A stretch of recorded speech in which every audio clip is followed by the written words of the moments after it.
Hey guys, what's up and welcome back to my channel. My name is Bbnaija. I'm so glad to have you guys here. If you haven't subscribed to my channel, kindly click on the subscribe button before you leave.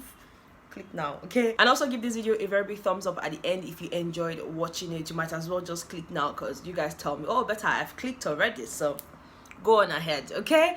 Anyways guys, I'm just here to tell you that what I said the other day when I was talking about the interviews that this housemates have outside of the house, it has already started happening. Because I mean, I was listening to Nini's interview, you know, that of Saga's, and I'm just like, you know, like, what is this? You know, I don't understand why these housemates feel the need to lie.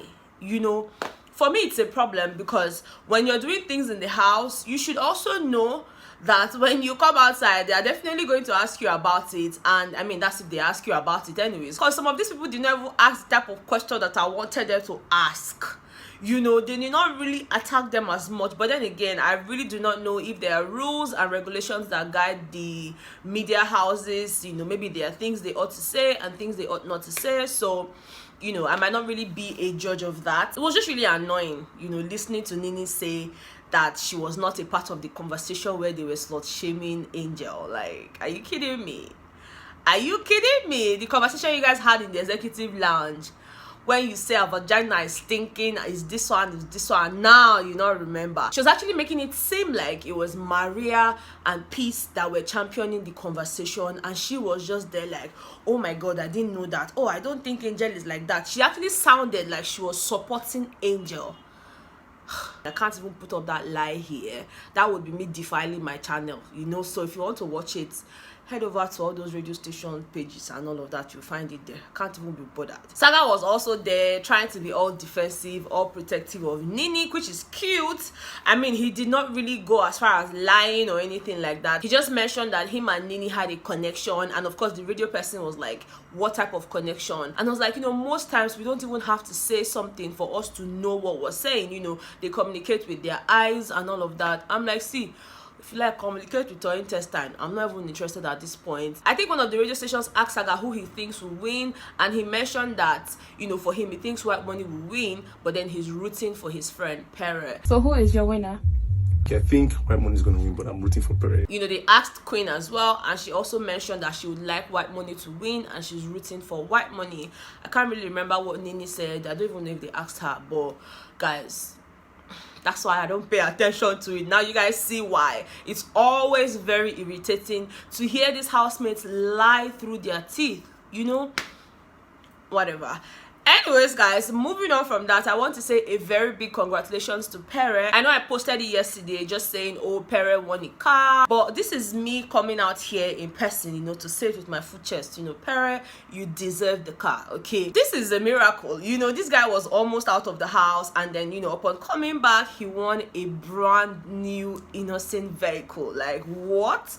You guys know that this whole innocent task is no joke when it comes to Bbnaija, because I mean, taking your minds back, you would see how the cars have improved over the years. You would see the one they gave to Kafi, you would see the one they gave to Ozo. This is even a more what's the English now, whatever that English is, car, you know, that car now where they give Pere a big past the one where they give Ozo, and it only gets better. But let me just tell you guys here what they had to do to win this task.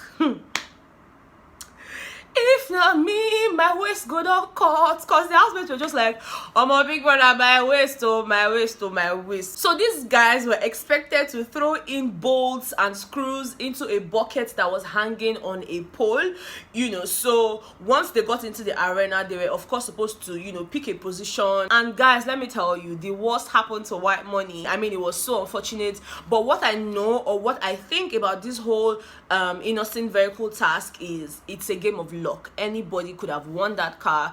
You know, it wasn't meant to be Whitemoney's, so there's really no point, you know, beating around the bush and saying, oh, but then no. I've seen a couple of you ask questions in the comment from my last video saying, oh, but better, I think this whole thing was just planned by Big Brother. Big Brother did not want Whitemoney to win the car. And I'm here sitting asking myself, like, really?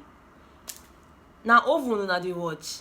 Because if you watch a TV, you're going to say, first of all, Big did not tell anybody, say, oh yeah, stand there, stand there. They all took their positions themselves. Okay, it was just rather unfortunate. Now, like I explained, they were expected to use the fishing line that had a magnet to pick up a screw and then throw it into the bucket. Now, the heavier the bucket, the more chance of it dropping and crashing the glass that was on the floor, such that once it breaks, you can then pick up the mock key, just a toy car key. You know, that way it symbolizes that, oh, you found the key first, and of course you deserve to get the original key to the car, right? But then sadly, when Whitemoney threw the first bolt he actually threw into the bucket, he just knocked the bucket. Now the bucket just further crash. So of course he was disqualified. So Is it enter?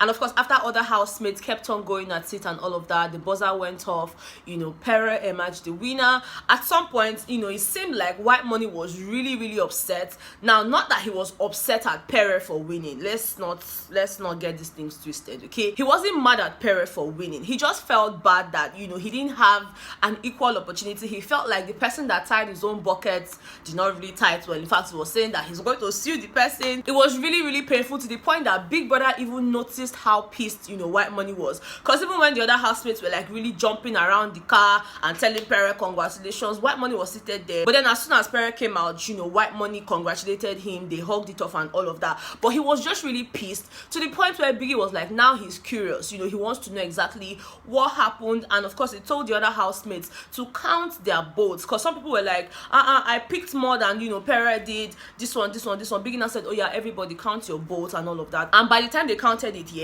Emmanuel was even topping the chart. Emmanuel had about 40-something bolts thrown into the bucket with bricks and all of that. Angel had about 30-something, Liquor Rose about 30-something. You know, it was just around 30-something.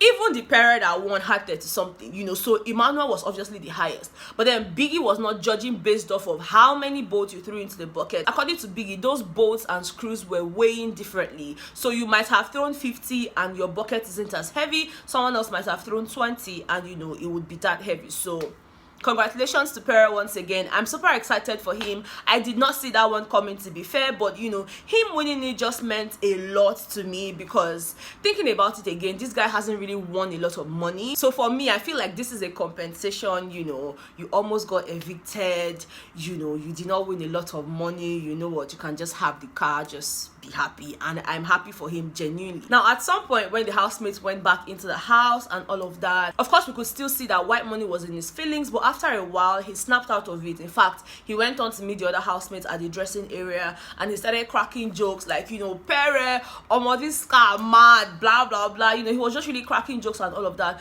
And I was like, see guys, if I see any of you for traffic, if I see any of you for traffic, I'm just going to come down from my car and say, hey yo, Pere man, cross the bus, man.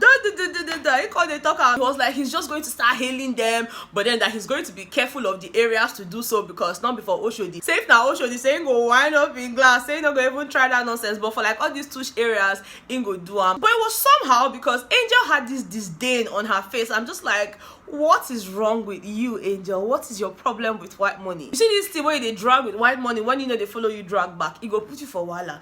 And she was like, how would you even do something like that? Please, if you even do that to me, I'm just going to wind up. I'm never going to attend to you or listen to you. So when we see in traffic, we're like, police not we go, man! Yo, one! How you doing? Who talks like that in Lagos? Are you Do that one to me, I will just wind up. And then Whitemoney is like, who even has plans of doing that to you? As far as I'm concerned, I would never try that with you. But if it's my girl Queen or just people that I'm really close to, I would do that, not you. This girl was trying so hard to just rubbish the joke that Whitemoney was creating. She did it and she was now looking at Pere. And Pere is quite smart. The guy did not pay attention to what Angel was doing. You know, he was just trying to focus on what Whitemoney was saying and he was just laughing whether or not the joke was funny, you know. But I don't know what it is with Angel. Angel needs to relax. Whitemoney not do her anything. All this dragging where she drag Whitemoney now. She still entered the diary room yesterday. Tell Biggie say, oh, Whitemoney this, Whitemoney that, even put herself on number 3. So why is it that you are aware that this guy, you and this guy, you not really did the same level in terms of votes and all of that, yet you still want to, I don't know, push a narrative? For me, it's not working, okay? And she needs to stop it. It's actually boring. I love the girl, but sometimes you know, she overdo. Just the same way some of you like me and you feel like sometimes I overdo things. It's okay, it's normal. When you see these things, just say them. Doesn't mean that you hate the person or, you know, you just are not supportive of the person. You guys have heard me several times come here to say, oh, Angel is this, Angel is my girl, but then when she messes up, I will be quick to say it as well. Anyways guys, that's basically the gist I have for you on this particular video. Let me know what your thoughts are. Are you excited for Pere? Did you see that coming? You know, just let me know what your thoughts are in the comment section. Okay, thank you guys so much for watching my video. If you did enjoy it, like I said, and you haven't even given it a thumbs up, please do that now. And if you haven't subscribed, be kind enough to do that. Okay, thank you so much. I love you guys so much, and I'll see you all on the next one. Bye guys.